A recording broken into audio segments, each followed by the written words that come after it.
Hey everyone, Michelle Venus here. How's it going with you all? Thank you so much for visiting my channel. Thank you for the audience, for giving me this vote of confidence, for supporting my channel here. This is the channel's first video, okay? So I ask for your understanding, your patience, and I also ask for your feedback since it's the channel's first video. I'm gonna start here with a somewhat big project for you to see. Just what the channel's gonna look like, what the goal is, what the channel's niche is, right? Here, we're going to draw more anatomy and fashion specifically, okay? Character design and costume design in this case, okay? So any questions you have, you can put them in the comments, but please keep them about this specific niche, okay?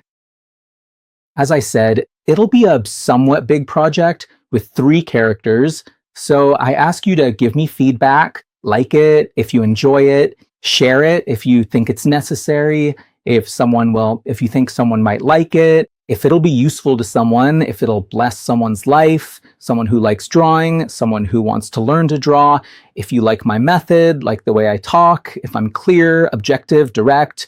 As I said, it's the channel's first video. I really need your feedback, okay? There's already going to be a series of videos. Because of this project, there will be many others, all right? So that's it. So let's get to our project because there's a ton of drawing, guys, for us to do here. All right, let's go then. Well, all right, folks. First, I'm going to start right here by carefully drawing the head, okay? I'll begin by sketching out a simple circle and then I'll make that vertical guideline right down the middle here. In the middle, I draw the neck. The jawline, I draw a line down the middle right from where I'm going to create the character because it's a character who has a pose, a really strong pose. Symmetrical, right? Let's put it that way. It's a pose where both sides are practically identical, right? It's a character, a bodybuilder standing in a pose with hands on the waist, legs slightly apart. So you can see that the limbs, both on the right and the left, are in the same position. They're in the same pose in opposite directions, but creating a composition very symmetrical, creating a very intentional pose, let's put it that way, and also very tense, very intentional. So I always start with the head, then move down the torso. Then I go to the legs, always doing the outlining. You can see that it's an outline. It's a first layout, a first sketch. Since it's a pose where both sides are identical, I duplicate the character. First, I measure the heads here. I measure the size of the body by the number of heads. For a man, I usually use a measurement of 7 heads, but in this case, since he's a tall bodybuilder, I make him about 8 heads tall, which is what you see here, right? After I take the measurement, I duplicate him, see? I duplicate the drawing and then I paste one on top of the other. I really want it to be very symmetrical. I make full use of Photoshop's features. I'm not ashamed to do that, okay? You saw that it was small, so I enlarged it. Why? Because I enlarged it because of my peripheral vision. I like to make the first layout really small. And then I enlarge it to make the second layout, which is what I'm doing now, which is what I'm going to do now, which is a more defined layout. In other words, the first layout is basically just a shape, okay? Something that will guide me. So here I'm following a reference, right? Obviously. I've seen people say that those who know how to draw don't use references. Guys, that's absurd, okay? I think that if you want to reach a level of perfection, especially when it comes to anatomy, you have to have a reference, because if the human body moves even a centimeter, you already have a different muscle tension, you already have a different body shape. So that's what you need to focus on, okay? You need to have a reference to work with. If you want to achieve perfection, to get as realistic as possible, you have to have a reference.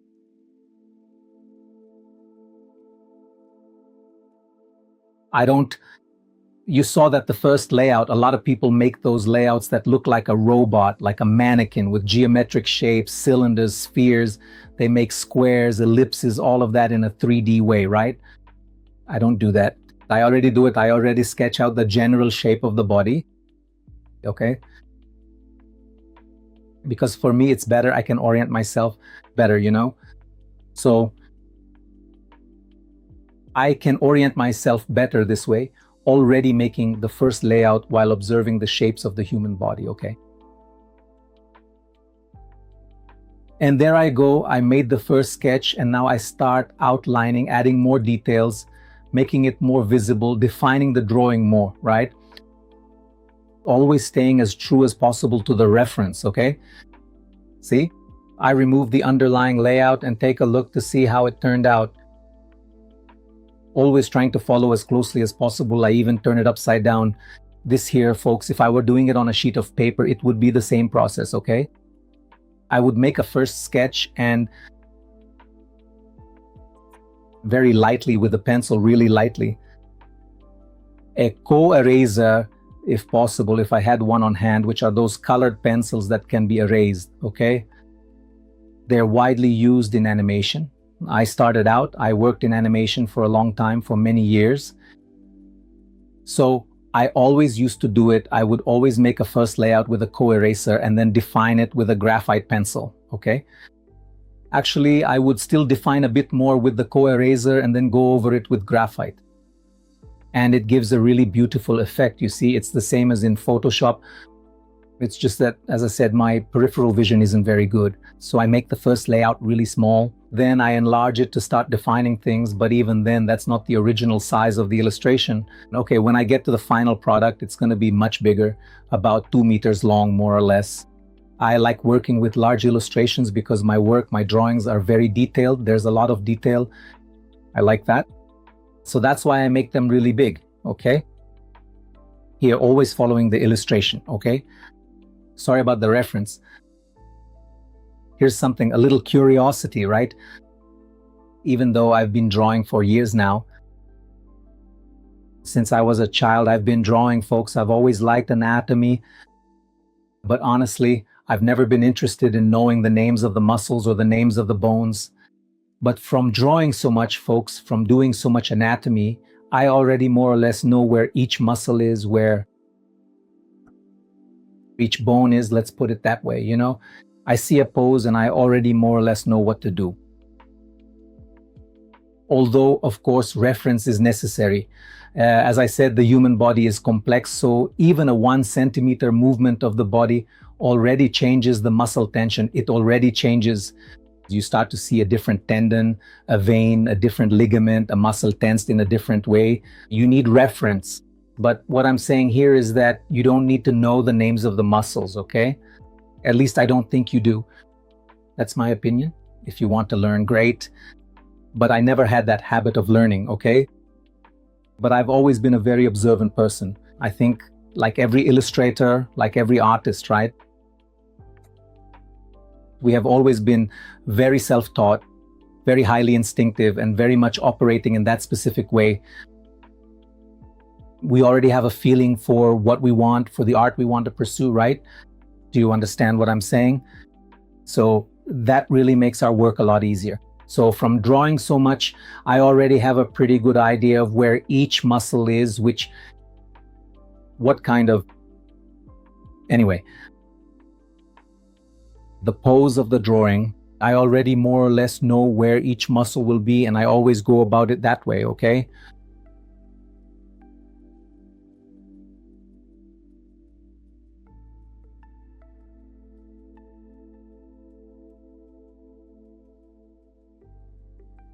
Like I said, here is a pose where both sides are practically identical, so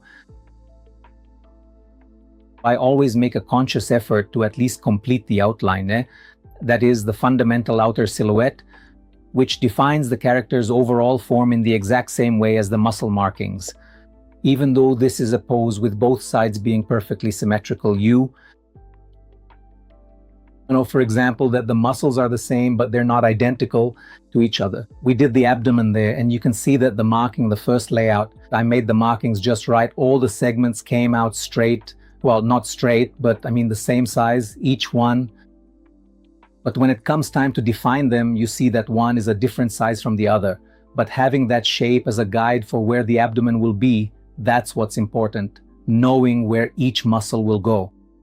You need to have that shape. At least I think it's good to have that shape so you can fill it in. It's like a cake. You need to see it. You need to have a mold to put the batter in. That's what I do. I prefer to have a well-defined mold there and pour the batter right in there.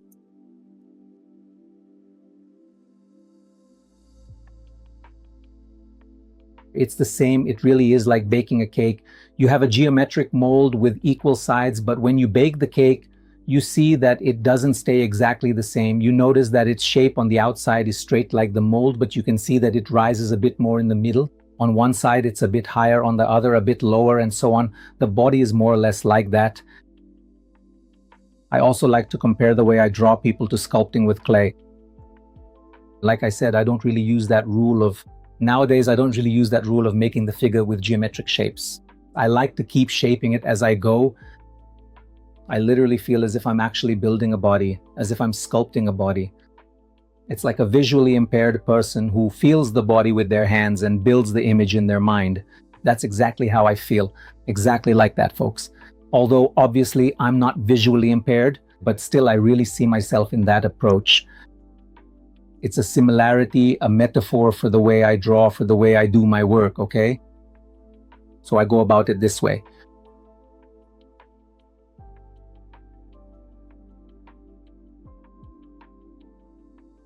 I'm always observing. When I work on one side, folks, I do one side, but I'm always keeping an eye on the other side as well. It's kind of crazy what I'm saying, but I always take that look. I duplicated the line again and to see if they're the same. I duplicate it, flip it to check if both sides match, and then I keep going, okay?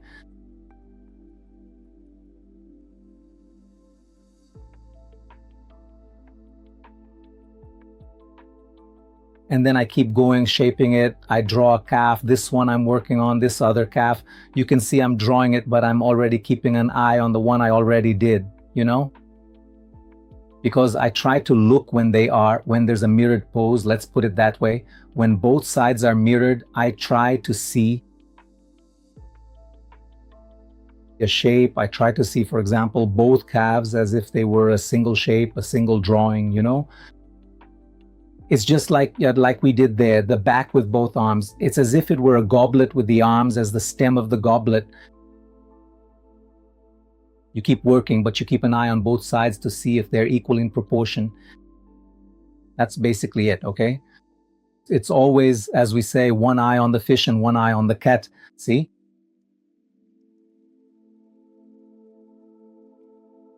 I'm constantly mirroring the drawing to see if the lines are matching up. It's almost there. It's almost one on top of the other. Could I leave it the way it is? I could. But I have this quirk, folks. I have this thing about doing things when they can be, let's put it this way, symmetrical. So I make them really symmetrical, unlike a body if it were from the side in profile or 3/4 view, okay? If it were in another pose, sitting anyway, it doesn't matter, sitting in a different way, whatever. Because when it's standing still in this tense pose, in this intentional pose, in this pose where both sides are the same, I always value symmetry, okay? So I like to make things very symmetrical, and here I keep adjusting wherever I need to, okay? I'm always making adjustments. The fact that there is an initial layout, there is a shape, doesn't mean I have to stick to that shape. If I want to, obviously, then I start reducing. I look at the relative size between the chest, the shoulders, all the limbs. It's a whole, okay? This here is a whole, the human body is a whole. Even though I personally like to make every single piece entirely separate, keeping all the individual limbs distinct, the legs, the torso, the arms, the feet and hands, and even the head, all these various parts separate. When they finally come together in the end, they absolutely have to be perfectly harmonious. They have to match each other flawlessly, they have to fit together with precision, and they truly have to possess a sense of complete and total harmony. Among them, it's a whole, you see? You see?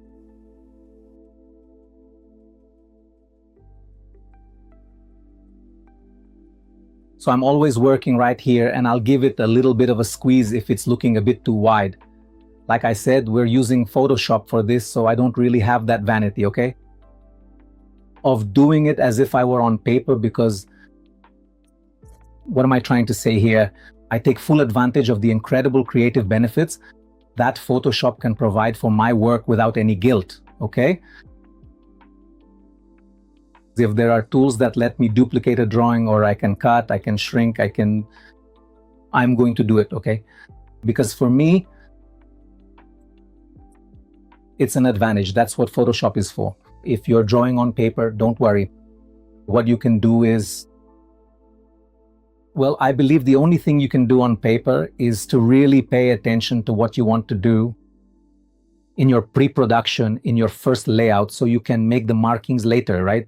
Because otherwise you'll have to do everything all over again, erase everything, and it'll be a huge hassle. And I know that's not what you want, so you have to do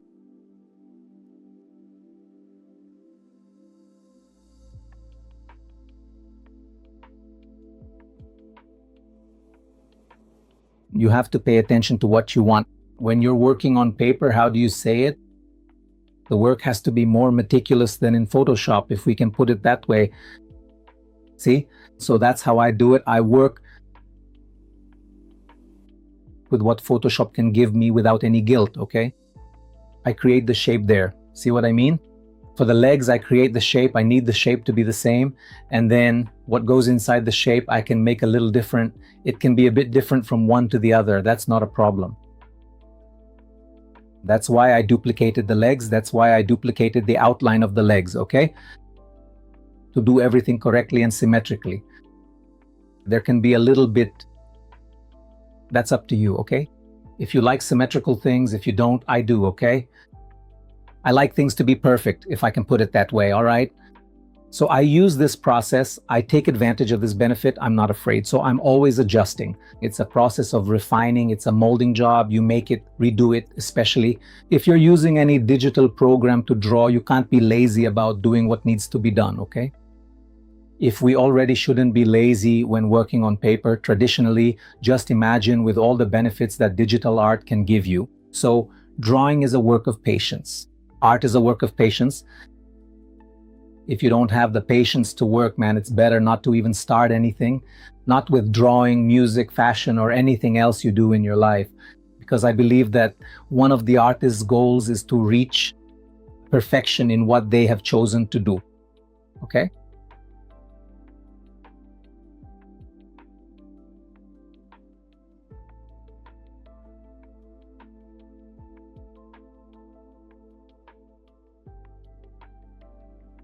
Here you can see that I'm drawing the outline of the back so I can get a general idea of how the leg looks, but actually later on I'm going to erase this outline of the back.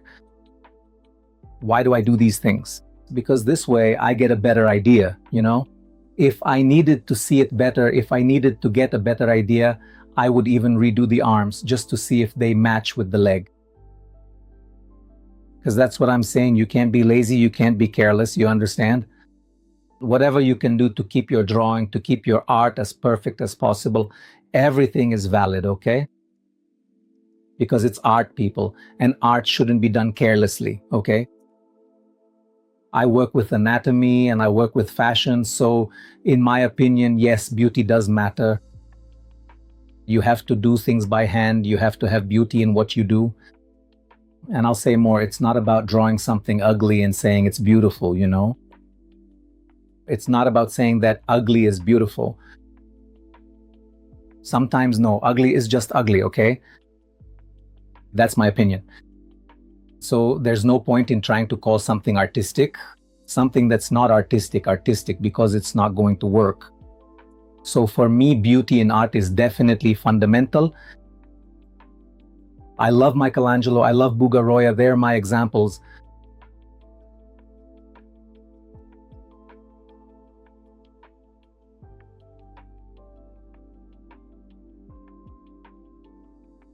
Here the hand, you'll see that I'm just starting to draw it now. It's the same thing. I don't make geometric shapes. I don't sketch. I just go straight into forming the shape. Why? Because the mold, I imagine as if I were really molding clay, okay? I really imagine it as if I were feeling my way around a person's body, sensing every part, drawing with touch, with my hands. This to me is fascinating, folks. I think it's the most beautiful thing. I've been fascinated by anatomy since I was a child. Ever since I saw it for the first time, I was 6 years old. I went to see Snow White in the theater. I'll tell that story later. I was so impressed by the anatomy in that cartoon that right then I realized all I wanted to do was draw anatomy. Since that time, since I was 6 years old, I never stopped. So I really carry that with me. And back then, as I said, I didn't have that kind of tip. Like, do these geometric shapes to get to the form you want. No, I would just go straight to it. So I really picked that up from my childhood. You saw that I drew one hand and then the other, I drew right on top of it, and then I just flip it, I mirror it to connect it later to the other arm, you know? But I draw one on top of the other. Why? To make sure about the fingers, the length of the fingers, the proportions, the measurements, okay? See? I never do it. I already see the human body as it is. But if you want, I can show you how to do it using geometric shapes, doing all that geometric perspective stuff to build a human body. Just a reminder, okay, everyone, this is an anatomy and fashion channel. And I'm not going to leave this niche. Okay, I'm not a specialist in backgrounds or scenery, not landscape. I do anatomy and costume design, which is what I love doing the most, okay? So if you have any questions about that specifically, you can leave them here in the comments. Help me out, give me some feedback so we can work together and help each other.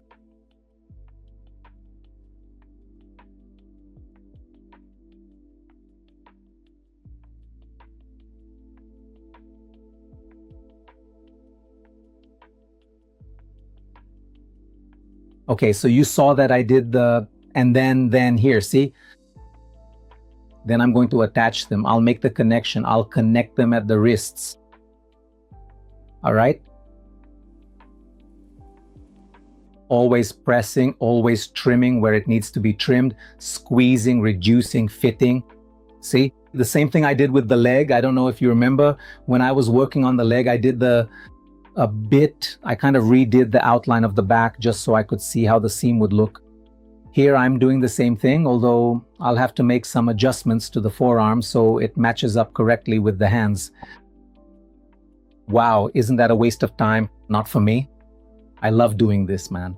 I love making these adjustments. Like I said, it's as if I'm really creating a real person. I can't even explain it to you. I like this, you know? This thing about creating, about making adjustments, about this connection, seeing the vein, the tendon, the ligament, each one connecting to a limb. That's wonderful to me. So I even enjoy making these adjustments. Even these adjustments, I like doing them, guys. That's why I like to make each limb separately and then put them together, because I like to pay attention to each limb, especially hands and feet, which require a certain amount of work. So I like doing that. And the face separately as well. The face is a whole different case.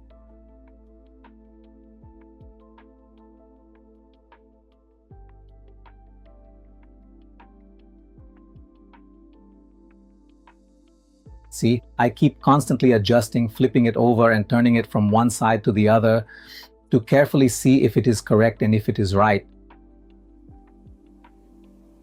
If the wrist's there, if the hands, if one is at the same height as the other. One hand, I think one of the hands is lower than the other or higher than the other. That doesn't matter. That's normal. But, you know, the composition, it has to match. It has to be perfect, right? It has to be harmonious, okay? Here I start defining the fingers, adding the knuckles, adding the bone structure. You see, a man's hand isn't like a woman's hand. A feminine hand is softer. A man's hand is rougher. It has more veins. It's squarer. It's coarser in that sense. Let's put it that way. Of course, I'm speaking in general terms here. Sometimes you'll find a woman with a rougher hand or a guy with a softer hand, but usually that's how it is.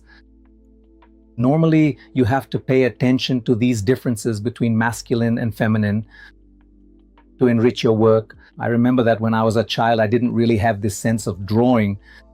I didn't know I drew so many princesses that I saw in Disney movies that then when I went to draw the prince, I got all mixed up because I didn't have this sense of masculine and feminine. And I really started to notice this as I grew up in my teenage years. I began to That's when I started drawing back then bodybuilding magazines about bodybuilders. From bodybuilding, that's where I started to get a better understanding of male anatomy, because even the Disney princes from the older cartoons, you can see that they don't have such a specific anatomy that reveals masculinity or virility, What I'm saying is they're not rough or anything like that. I needed something more rugged to help me understand this difference. And that's when I started to get it. And then when I started working, when I actually got tips from animators and illustrators, that's when I really began to have a different perspective on anatomy for real, okay?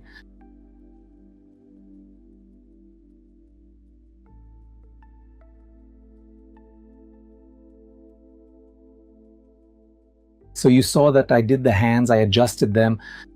Now the same thing with the feet. The foot here, folks, I'm just going to draw one and then duplicate it, okay? Because the feet are basically two plates that are almost identical to each other. You can see that I'm defining the outline. I already have the first layout as a base shape. And here I'm defining it, I'm carving it out here, okay? Always adjusting, always working directly on drawing the toes. Although the toes are a bit geometric, right? Kind of square, men are kind of square, right? Men are all about edges. Basically, they have a lot of them. Edges, anatomy. So here I'm marking out the veins. If I didn't have a reference, it would be very hard for me to do this, to reach this level of perfection, to get to this standard, okay? Because it's complicated. So having a reference here really helps. Like I said, I'm doing everything separately so that later on, bring it all together. Always paying attention to perspective, always paying attention to form. Pay attention to the form, to the volume. It's very important. Sometimes your drawing doesn't turn out well because you don't pay attention to the volume. Sometimes it ends up crooked because you have no sense of volume, of composition. Observe the volume, observe the space that the limb or the object is occupying. Do you understand what I'm saying? Observe these things. Every single bone, every intricate tendon, and every powerful muscle, how it all works together. You know what I mean? So that your drawing can look real, okay? So you need this sense of composition, of volume. Actually, as I told you, I'm not really used to doing these things with geometric shapes, but I admit that when I started out, as I mentioned before, I got some tips from other artists. Regarding that, I started looking at some books, so geometric shapes helped me a lot to see, for example, feet and hands, like I mentioned to you. Okay? I'll say it again. If you want, we can do a really geometric series here, if I can put it that way, so you can better understand the mechanism. But nowadays, I pretty much do things directly. I can already see it. I literally, folks, can see it, but I already see a structure in what I'm drawing. You understand? And then really, when I can't see it, then I might even create that geometric structure. But here, as you can see, I'm already doing everything directly because I can already see it. It's as if I'm literally seeing a leg here. And that's how you have to see it. That is exactly the way that consistent practice will transform your abilities. You will eventually start to see tangible results and real progress. I'm seeing a real body here. Okay? So, and I just keep drawing. You notice that every limb I draw, for example, I did the feet, I did the hands, I did the legs. Every limb I draw, I redo the limb to which they're connected to give myself a better view, because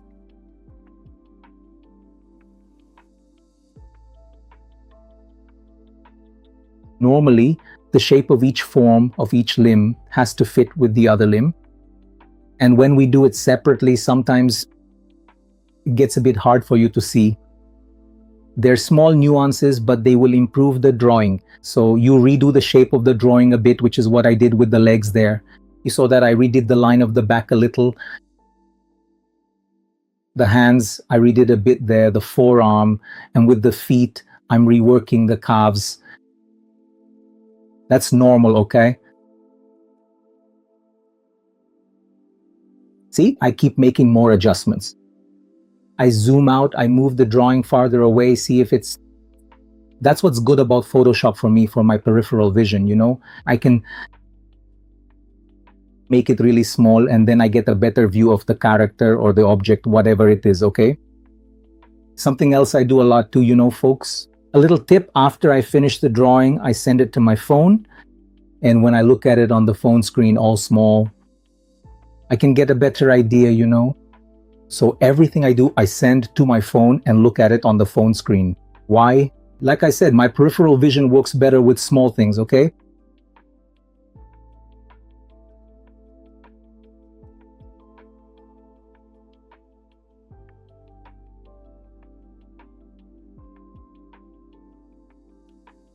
Here I'm making another adjustment to the legs. I don't know, folks, if this is another adjustment or if it's just a repeat of the other leg, okay? The other leg, okay? From that other adjustment we made. Because I was piecing the videos together here as I went, but we're almost done, okay? Don't worry. But it's nice for you to see the process again. Always making the shape first, then duplicating, and then filling them in. Okay? Always doing it this way.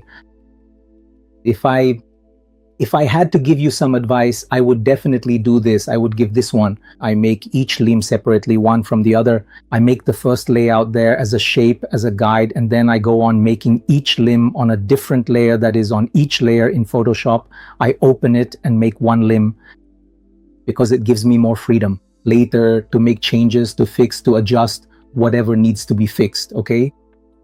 I like to do it this way. It's almost practically a Frankenstein job, You go, anyone who's seen that movie will know what I'm talking about. The attention the guy gives to each limb while building the body of that monster, right? Let's put it that way. But in a way, a human being is the same thing, folks. It's the same thing. You give attention to each limb. And that's fascinating for those of us who love doing anatomy, man. Wow, I think for me, there's no explanation. It's the thing I like to draw the most. Anatomy and costume design and fashion, Because clothing sends a message about the character. You'll notice that my poses too, some are really, all the characters I create are very well posed. That's what I mean. You'll see that a lot. Why? Because I like fashion photography. I've always liked it. Because fashion photography highlights anatomy. You can see every fashion photo, it highlights the model's body. And it highlights the clothing too. And the clothing will convey the message. So that's always fascinated me, The message that the clothing conveys, the message that the pose conveys. So I like well-posed drawings. I like well-posed bodies, I think it's beautiful. This thing about photography, so I also use it. My references are very much fashion photography: Mario Testino, Steve Meisel, Annie Leibovitz, Nino Munhoz. Who else? There are so many people, David LaChapelle. So you have various photographers, various fashion photographs, several photographers you can use as references. I use them a lot. Okay? You'll notice that over time here, you'll see that my drawings have a lot of posed references, like fashion poses. Okay? You see, folks, even at the end, we make the adjustments that need to be made. And that's it, folks. I believe that we've gotten to where we wanted to be. All right?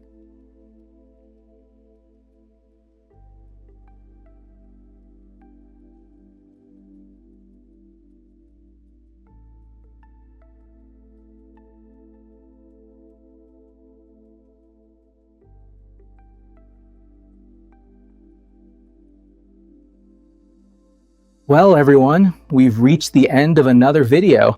Our first video, actually. I hope you all enjoyed it. Once again, I ask you, like, comment, share. If you have any questions, if you have any suggestions, there's a lot for you to share with me. I believe there's a lot for you to give me tips on, many critiques, all in a respectful manner, please, okay? Here, we'll be helping each other out. I hope you all enjoyed it. As I said, this is a big project, so there's plenty of drawing ahead. We've got plenty to do and lots of ideas to share, all right? Once again, thank you so much for being here. See you in the next video. Good luck. Thanks.